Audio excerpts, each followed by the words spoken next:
sort of like the talk for about Olaudah Equiano. My name is Suchi. I'm working here at the dockyard. I'm actually creating for Fellow Change, and this is my colleague, and he's also a volunteer, George. And he's come in to help me, mainly because I'm very nervous because it's my first talk here. Basically, he had to sort of like push me into the screen because I'm so nervous. So I hope you do enjoy it. I'm very, very passionate about Black history, and I'm very, very interested in Olaudah Equiano. So we're going to start now. We've got it won't be death by PowerPoint, I assure you. I've only got about 7 slides, and I'm hoping it's interesting enough that you want to ask questions. I'm hoping some of you've got some knowledge, you know, that you can pass on to me because I'm reading for knowledge about this part of history, but I'm willing to share as well. And we're going to start with the first slide. So we're going to the very first slide, and George is going to help me because he's also very knowledgeable about this. And this is about what we think we know about Olaudah. And as you know, he was born in Africa, Kingdom of Benin region, which is Nigeria. There is some controversy about where some people think that he possibly was born in the Carolinas. The evidence, though, is really backs. This is his interest, his interesting narrative of Olaudah Equiano, which is the first history or autobiography by a black person in this country that's a full scale. It says in there that he was born at a particular village in Igbo land in the southeast of Nigeria, and I was brought up in that part of Nigeria, so I could also say that the cultural things there fit what I've heard from other people about that. I think the most accessible, account of that sort of period is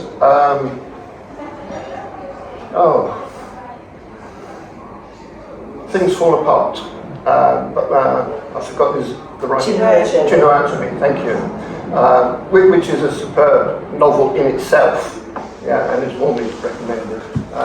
But when he gets baptized at the age of about 11 or 12, it says that his name was Gustavus Vassa, which will come to names, and that he was aged about 12 years and that he was born in South Carolina. We know that he had travelled through South Carolina because we've got that in here.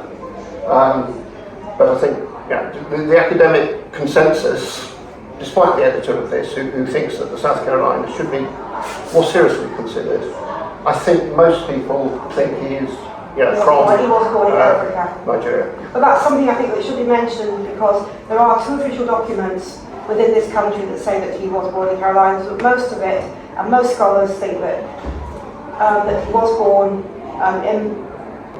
in Africa, and the Gurin sisters who looked after him said that his English was quite limited when they first met him, and his English improved over time because he obviously spoke a different language. And he spoke with great eloquence about the horrors of the Middle Passage, also about losing his sister who he was enslaved with, his younger sister. He never saw her again. He saw her briefly for a moment in time. They met up again when they were partying, but he never saw her again, and he never saw any of his family again. And he ended up going to the West Indies briefly. Now normally most of the passengers that he was with on board the ship that enslaved him and took him to the West Indies, he wasn't sold, interestingly enough, in the West Indies. He ended up in Virginia, and this is where he met a naval officer, a young naval officer called Michael Henry Pascal, who took a liking to this very, very intelligent young boy and purchased him from his American owner. And this is where his life begins as a slave, a valet, and a sailor in the Royal Navy. And then he goes with Pascal, and at the cusp of the 7-Year War, he literally starts his life with him just before the start of the war. And these are the ships that he served on with Pascal. Now, he was a slave, he was a valet, but he also ended up being a member of the crew as well. And he was on all of these ships. And I decided to do a bit of research into the ships to find a bit more about them, because these are the times that he was on. And I couldn't believe that he was hopping from ship to ship you know, in this time, I thought he'd stay 2 or 3 years on each ship. No, I've never known anybody to hop so much. Amazing game of hopscotch. The HMS Roebuck was a 44-gun 5th-rate frigate, and it was built in Southampton. Then you've got the HMS Preston, 50-gun 4th-rate ship. She was built at Deptford. HMS Jason, which I only found out about yesterday in my final bit of research, was a 44-gun 5th-rate ship, and she was actually captured from the French. So I don't know what her original name was, that'd be interesting to find out. HMS Savage was a 14 Royal Naval sloop of war, and she was built in Woolwich. And then we have the HMS Royal George, apparently ex-Royal Anne. I don't really know what that means, I want to ask you about that. She was renamed in 1756, and she was a 100-gun first-rate ship of the line. And she was the largest warship in the world at the time of her launch, and she was constructed in 1758. And of course, my favourite ship, the Namur. And you can imagine, you probably know why Namur is my favourite, because we've got some of her still here in Chatham. Which just below our feet. Yeah, which I just think is absolutely amazing. You know, I wasn't aware of that when I started working here about 7 months ago, and I got told this. And it's a favourite of mine because not only did Equiano serve on this ship, but I found out there were a lot of other black sailors of colour linked to Chatham. So I was finding out more and more, and it's amazing history. And she was a 90-gun second-rate ship of the line, and she was constructed here in Chatham. And her fame was not only having more battle honours than HMS Victory, but also the fact, as I said, that 20% of her timber still exists today here in Chatham. And then he went on to HMS Etna, ex-Charlotte, and it was an 8-gun fire ship. And Pascal, I think at that time, was the captain of that ship. And she was converted into a sloop in 1759, so he saw the whole of the 7-Year War. And he went through the siege of Louisburg, the Battle of Lagos, and I have to admit, when I heard the Battle of Lagos, I thought, what's he doing in Nigeria? And George put me right on that. He went, no, such it. So I was a bit embarrassed by that.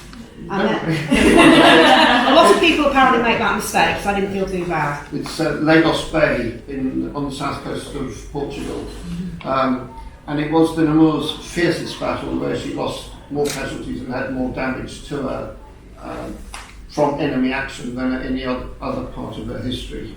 And he describes them. There's a very vivid account he gives of the Battle of Lagos, where he was operating as a powder monkey.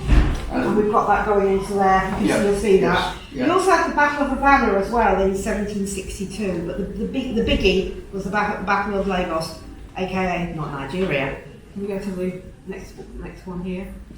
And as George has alluded to, he was a powder monkey, and that's what everybody was called, because I have to admit, the moment I saw it, being a person of colour, I went, monkey. And then somebody went, no, everybody was called that who did this job, and it was truly a horrific job.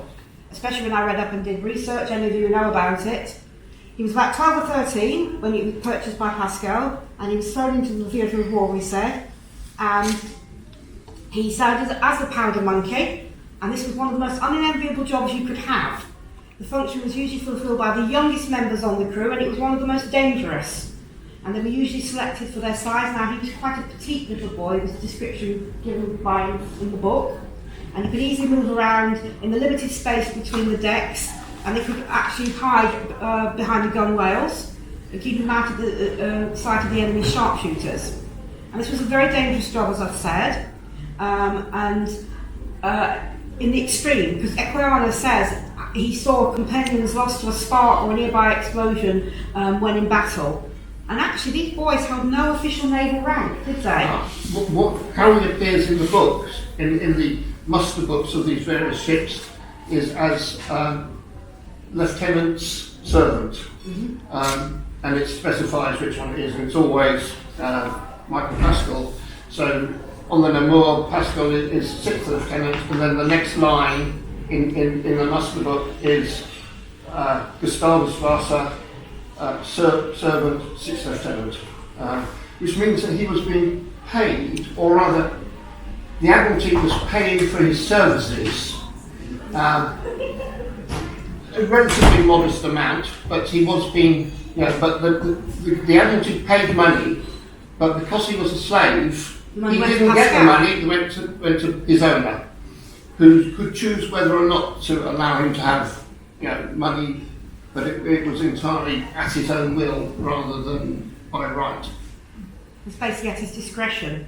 And there's sort of, when I was going through doing the research for Olaudah, especially about his youth, because I wanted to know more about him as a child, as well as much, because he was a child sailor basically, as well as a child slave.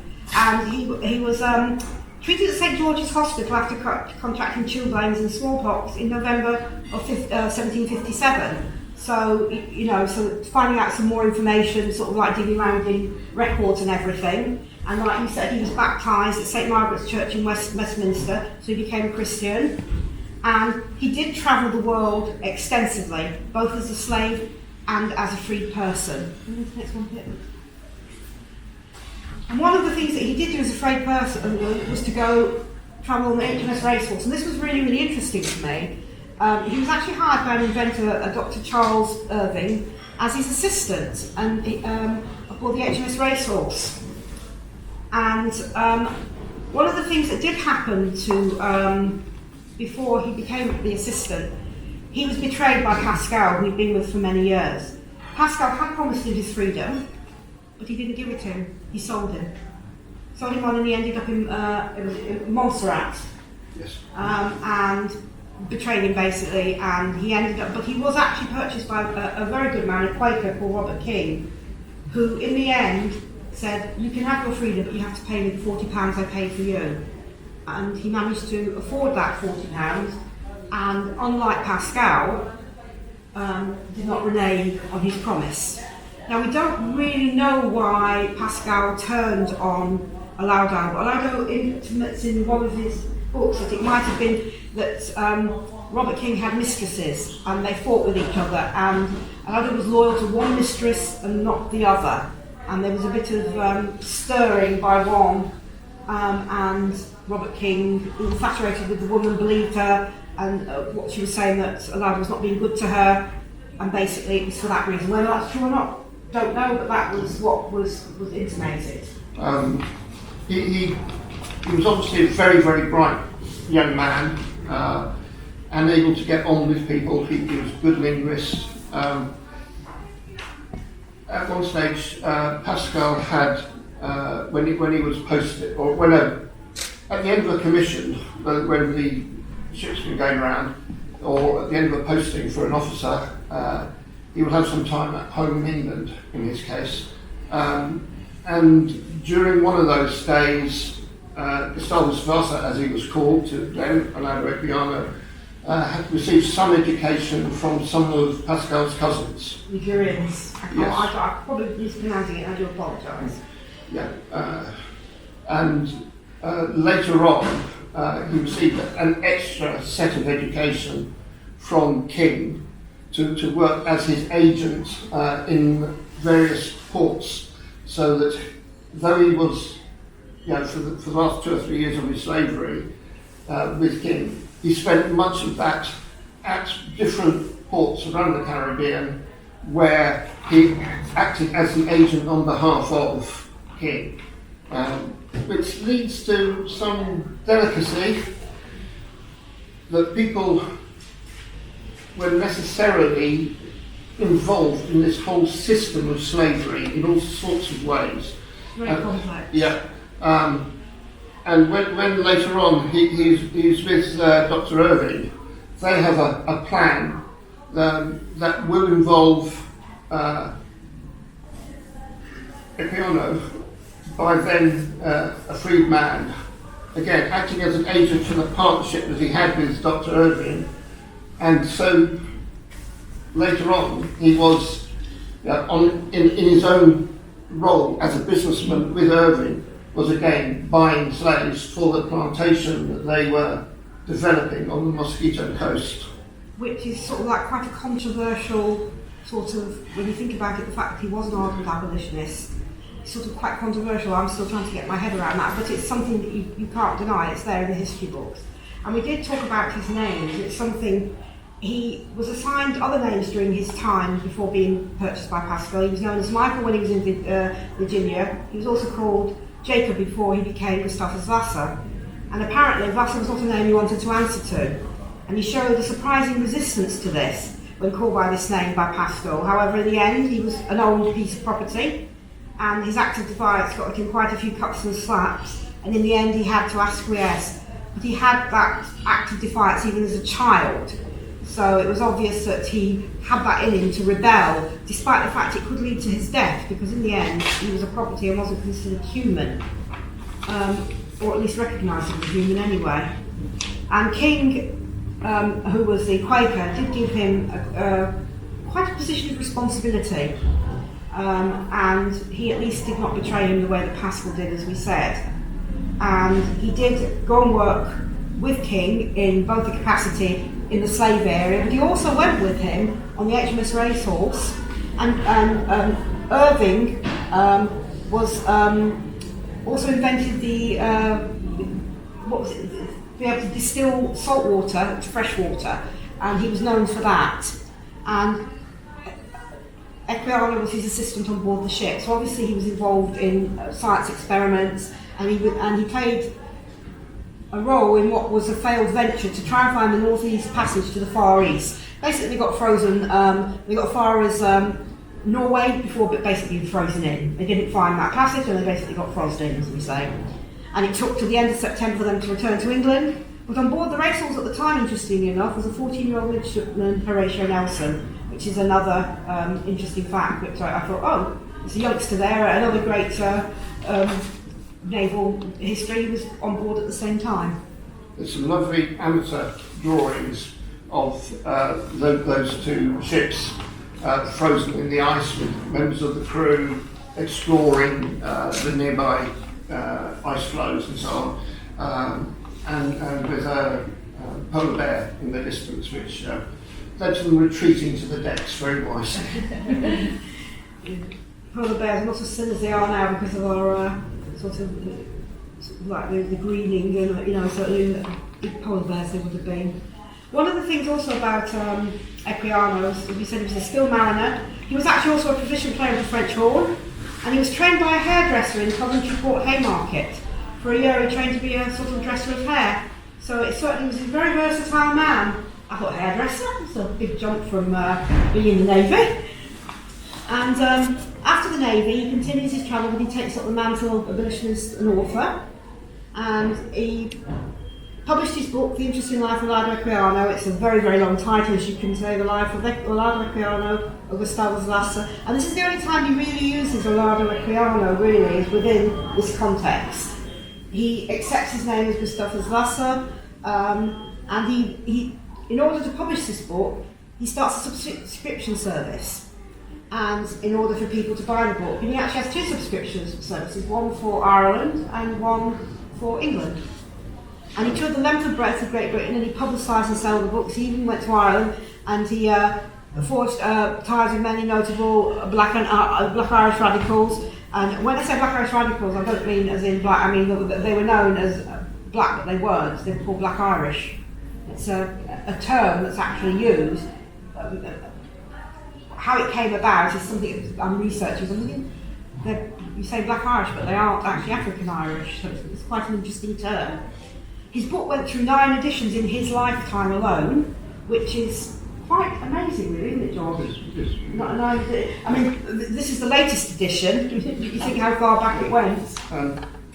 Dr. Carrera's edition of this, which is now the standard popular edition at least, does include the list of the subscribers, which is an interesting social document to look through and see what you know about the various names. And the Prince of Wales. They have copies of this for sale in the shop. Hey, we've got to plug it, Prince of Wales bought a copy, and also the Methodist preacher on Wednesday gave a copy of the book to Granville Sharp, an ardent white abolitionist politician of the time, which is quite interesting, just before his death.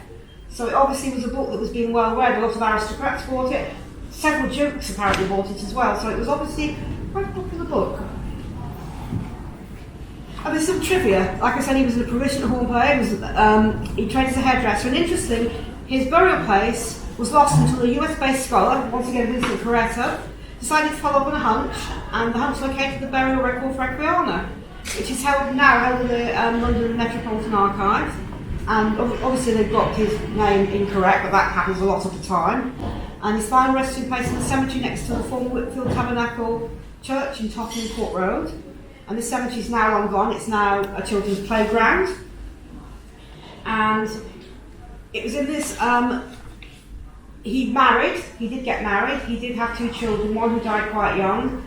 One of his daughters lived well into adulthood, and she inherited his money.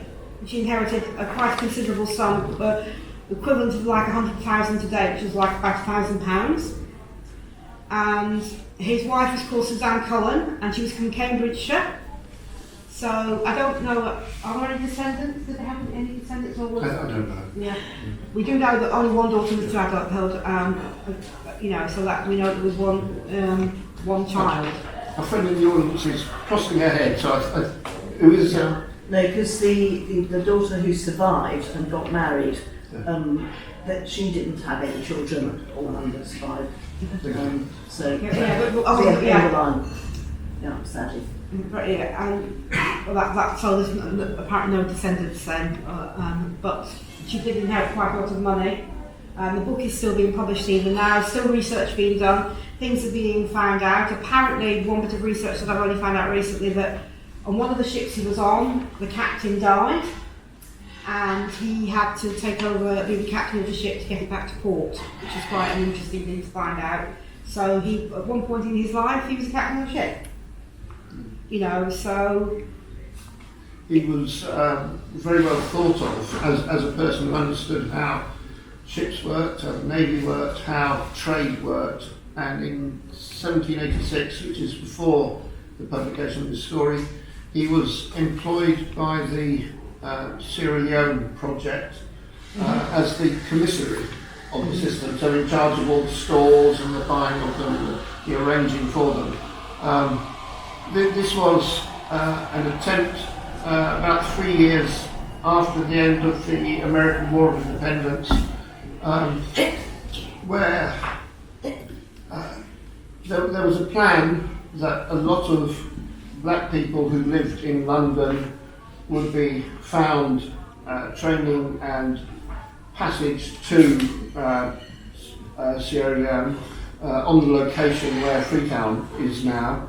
And the plan was that they would set up a sort of Eden-type ideal world of free, black, Christian men and women and children. Unfortunately, it was very badly mismanaged, and Equiano is one of the first people to point that out. And as a result of him pointing it out, he was thrown off one of the 3 ships that was ready to go off onto this trip to West Africa, and dismissed from the project. But he remained of great interest to him. There was a later second wave from the 3,000 black loyalist soldiers who fought on behalf of the Empire against the American patriots in that War of Independence, and that was a much more successful project that basically took over the same location.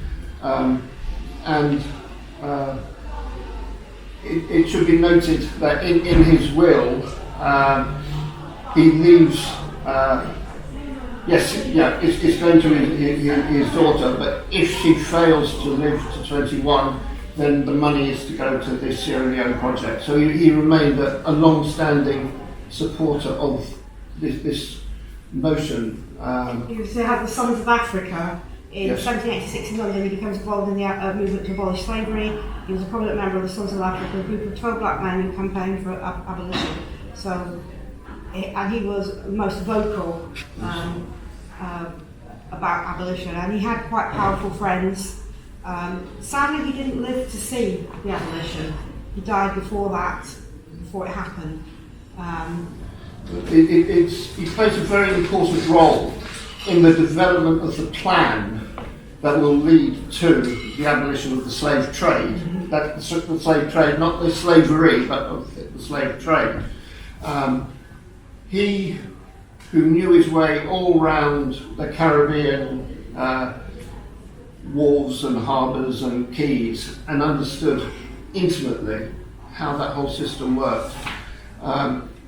After he got back to London, there was this terrible scandal called the Zong massacre, and he was able to interpret the whole process that happened with this massacre, and that he shared that with the leading abolitionists and used it to increase the number of people and politicians that supported the abolition of the slave trade. And yes, a lot of those met at Thiessen, at Barham Court, the other side of Maidstone from here, and that's a very important contribution that he makes to that process. Last time I told the group of this, I suddenly realised I had a load of 5-year-old children in front of me, so I can actually tell you about the Zong massacre, because I couldn't in that day. There were over 400 people, slaves, men and women largely, on board this ship, the Zong. The crew got their calculations completely wrong, and they were running out of water. They also worked out that because these people were in such poor condition, that if they got to the Caribbean and sold them, they'd fetch very little. But they're worth a lot more dead. Because the insurance, the City of London, the insurance markets, were insuring all these crews as property. And if these people died on the voyage, a lot of money would come to the captain and the owners and so on. And well over 200 people on board this ship who were alive, according to the records, were thrown overboard to the sharks. And this is just a dreadful incident. But it was Equiano, because he understood exactly how the system worked, and who was passionate and who could tell these stories. He took them to all the leading abolitionists and he got them together, and they recruited people in the light of the Zong, for instance. That's the point at which Wilberforce, who is the poster boy of the abolition slave trade, he is brought on board because of the evidence that Equiano gives him and others about what had happened on the Zong. And that's one of the big sort of things where he changes history. And he's a hero, absolute hero. And the massacre on the Zong was some of the descriptions given about what happened to the men, women and even children that were thrown overboard. They were trying to get back on board the ship. One person did manage to get back on board the ship. The rest of them drowned, because a lot of them wouldn't have been able to swim. And it wasn't seen though as humans drowning. It was seen as cargo being lost. The humanity wasn't taken into account, and like George said, he was able to convey that across. And this is what also forged his friendship with Granville Sharp for the rest of his life, because he was able to get that across to Sharp as well. The abolitionists sought to have prosecutions of murder brought against the captain and crew. That failed because it was property, these people. But what they did do is they were able to successfully prosecute them, and the captain and the owners, for fraud.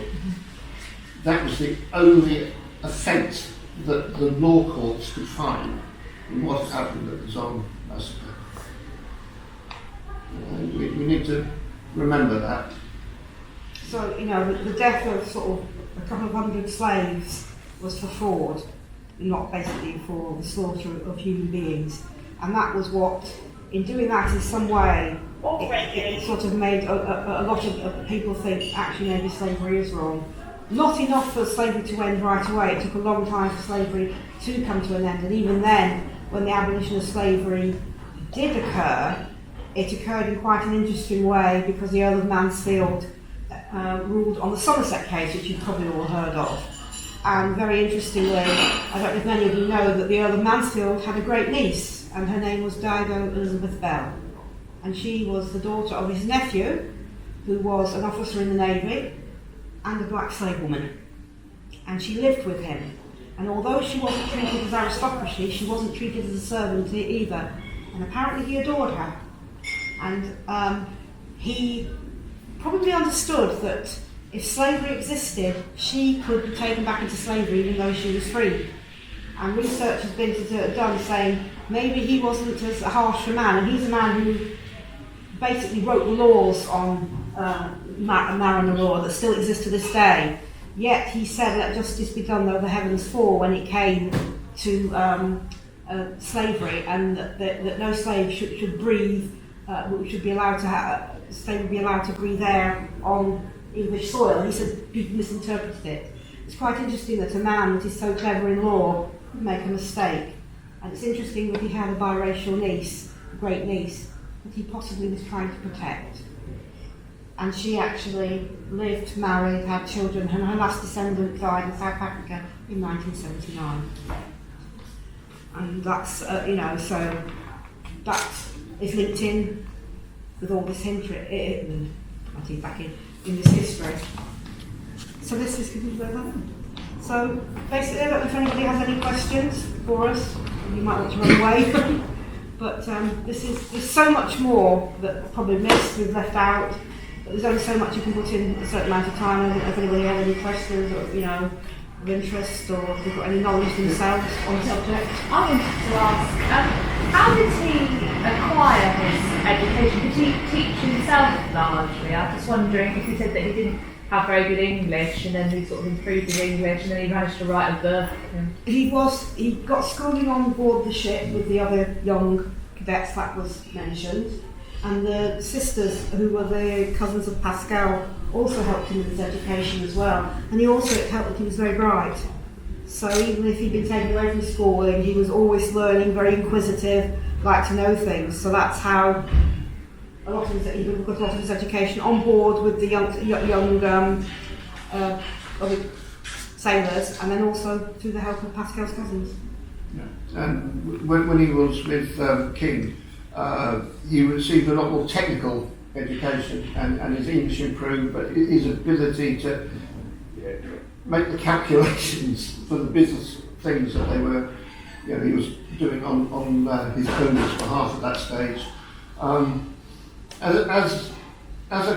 a lieutenant's servant, he would have been on the Namur, which at that stage had about 800 people on board. There were about 25 or 30 boys who were servants either to the captain or to individual officers, and there was an educational system for them to give the technical training towards possibly being future officers in the Navy. At this stage, it was extraordinarily unlikely that he would ever be an officer in the Navy. We know that there was a chap in about 1850, is the first one that we've recorded as being black-skinned and who becomes a commissioned officer in the Navy.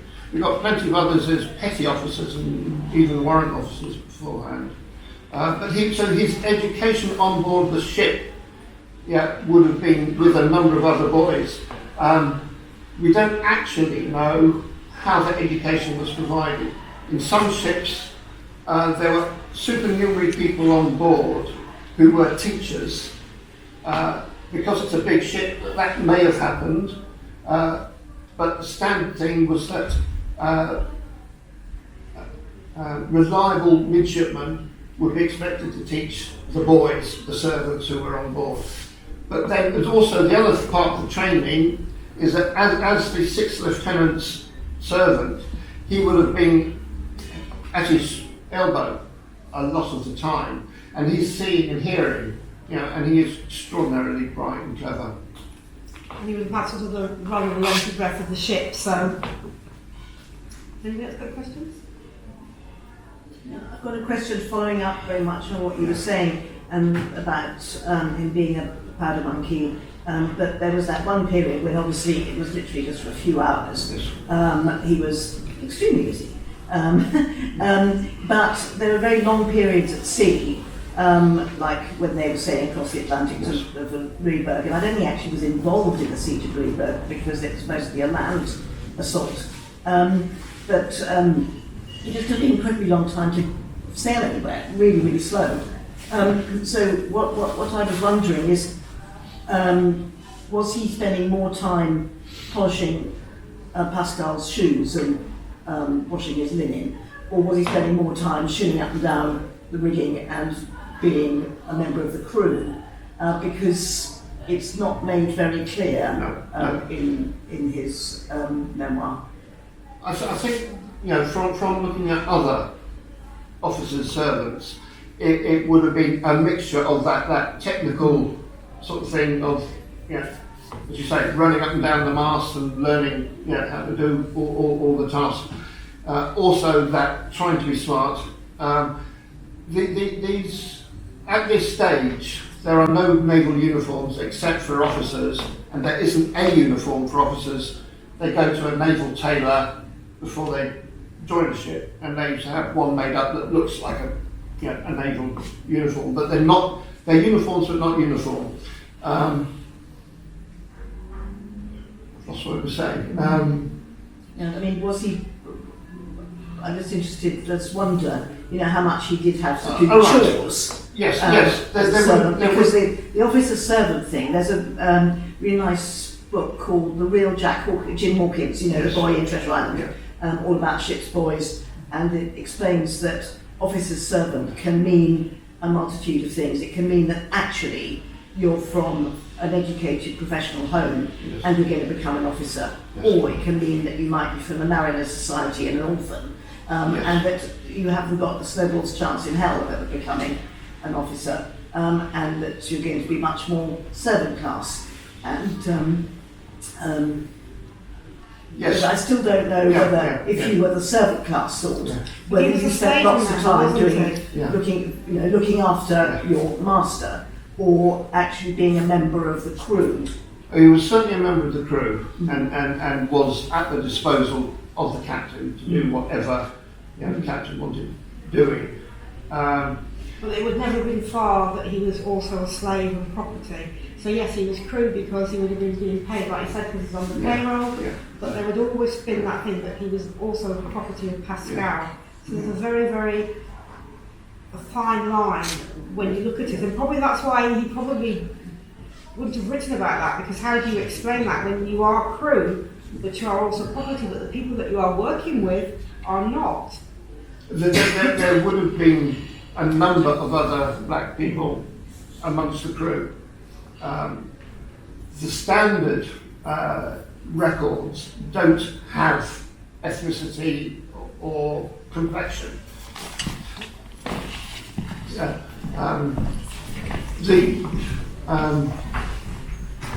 When he was at the siege of Louisburg, it was actually quite interesting, again, technical sort of complication from what you can see and over here, because the Namur was the flagship where the whole operation was run, which was the largest successful amphibious operation there had ever been anywhere in the world up to that point. And that was run by the Admiral Boscawen and General Amherst, and amongst the other generals is Wolfe, of Quebec fame, and all these people are in the Admiral's cabin of the Namur, discussing in advance, if this happens then that, so that they've got the coordination worked out between the army, which is going to land, and the navy that's going to keep supplying them, and so on. And also quite a large proportion of the naval personnel from this enormous fleet will also be on shore in the fighting, largely because a lot of the guns from the fleet are brought ashore so as to overwhelm the defences that the French had at Louisbourg. which is the key fortress on the north end of Cape Breton Island in basically Nova Scotia, and it dominated the entrance to the waterway up through towards Quebec and then beyond. So it was a very, very important battle, and yes, he wouldn't have been exposed to more risk than anyone else, because as far as we know, Pascal didn't go ashore, but we don't know that. He would have witnessed it from where he was on the ship. So. Yeah. I said, that the Namur's casualties at Lagos Bay were the highest they ever had in battle. They lost many more in another operation, the Siege of Havana, where Equiano was as well when he was on the Etna. That was to capture the great harbour and fortress of Havana on the north coast of Cuba, and there were enormous casualties from the sort of tropical diseases primarily, because at that stage Havana was very bad for Europeans particularly. I don't know, you probably had enough by now, but if anybody wants any more information, if you want to email, we'll try and find it out, or hope you've enjoyed it, or got any more questions.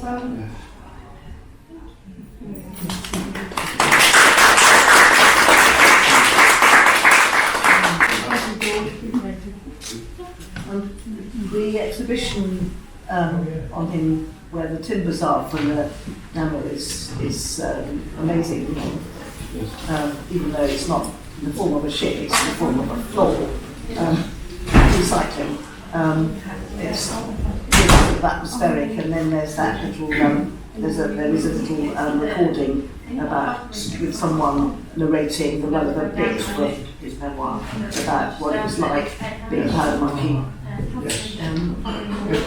downstairs. We'll try and make the most of it. And we're going to try and put some more information about Namur as well, which is let's get to Billy Waters. Thank you. He was a black sailor who was an amputee. He was on the Nina at one point. He basically fell from the rigging on the ganglead, and he shattered his leg was amputated off, and he was in a different time period, he was. So I'm going to sort of like put my tag on a trail that I'm going to do about disability history, because he got a pension. He was born in America, he was a slave, and obtained his freedom and moved it to England, and he was known as Black Billy, and he actually ended up in London. He used to busk outside the Adelphi Theatre, and they made like pottery figures of him. They never could quite get his leg right, which was the one that was amputated in the pottery. Sometimes it amputated the left one, sometimes it amputate the right one, but on the picture done by David Wilkie, it was the... So when did he live? He predates. He's on board the Namur in about 1812 when she was a receiving ship. He then goes on to Ganymede, and so his accident is about 1814, 1815. Yeah, and Ganymede, that's when his leg shattered. Both legs are broken, but he managed to. One was saved, and he got a pension, which apparently wasn't enough, so he went busking, which now is reputable. Back in the day, it was begging. But whenever he got set up before the magistrate, he was quite a charming man apparently, and managed to talk his way out of it. Yeah, huge crowds outside the theatre. He had obviously a great sense of rhythm, and he banged with his wooden leg on the floor whilst he's got a violin and lots of other. And one of his theme songs was "Kitty, Will You Marry Me?" And there was another. Black mariner as well, was called Black Joe, and he used to. And apparently, he said he had been one of Horatio Nelson's men, and he used to wear a ship on his head. And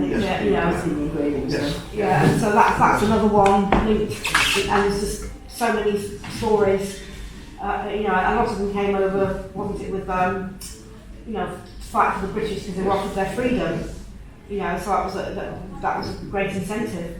Walter's performance outside Adelphi was so popular that the theatre wanted to have him perform these things on the stage, and they offered him quite a lot of money to do that. But he preferred the atmosphere outside, the vibrancy of the street.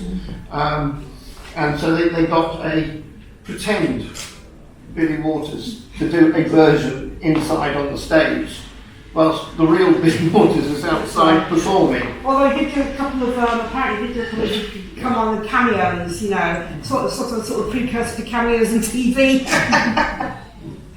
But yeah, no, it's quite interesting finding new stuff out, and it was wonderful to find out that his grave, or where his grave had been, it's now been sort of paved over. And I find it quite ironical that it was found out by the very man who's trying to debunk where he was born. And but it was quite interesting, he did find out where he was buried, which I think is very poignant, really. So, but I'm really glad you all came, and thank you very much. Thank you. I know, so Don't say this. Lovely. Oh, actually,